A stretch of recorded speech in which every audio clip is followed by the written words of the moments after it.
I think about a kid who I used to see in my practice. She was probably 16 when she came to me. She was cutting. Serious, right? A lot, right? And I remember saying, just intake, hey, how long have you been doing this? She was 2 years. Oh, like, did you see another therapist before you saw me? She's like, no. She was like very like kind of quippy and quick. And I was just like, why? And she's like, well, I told my parents that if they took me to a therapist, I would go and I would just waste all their money. I'd be quiet. And then when they left me there, I would just leave. And who's going to stop a 14-year-old from walking away? And they might as well save their money because they can't make me.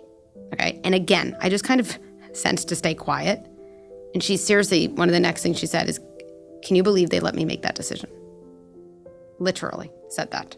Wow. Validates everything you said up until now. And it is. This is where like I feel like I get my best ideas. Like, that's right. Like a 14-year-old can convince her parent that she won't go to therapy when she's cutting. Like that is not okay. And again, then we go to, okay, so I'm going to say to my kid, you are going. And I'm like, no, there's so much between that. We're in these binary states.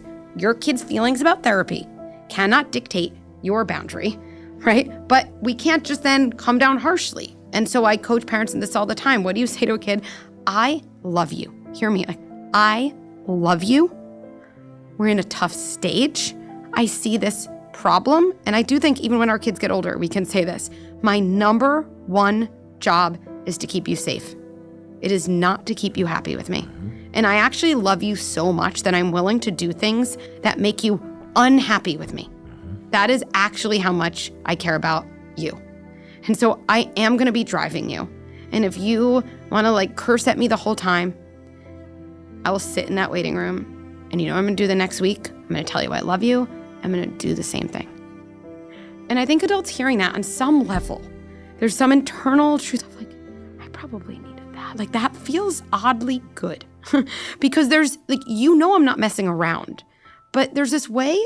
Whereas parents, we've said, like, the way to show my kid I'm not messing around is to be mean to them. Like, there was nothing mean about what I said. I think it was more loving than saying to a kid, okay, let me know when you want to go. That is not loving. And so I think, like, our teens sometimes in those moments, they need us to do our job and, like, be the pilot. Like, it is this small amount of time where they're still a passenger. When they're 18, they are the pilot. And so we have this window.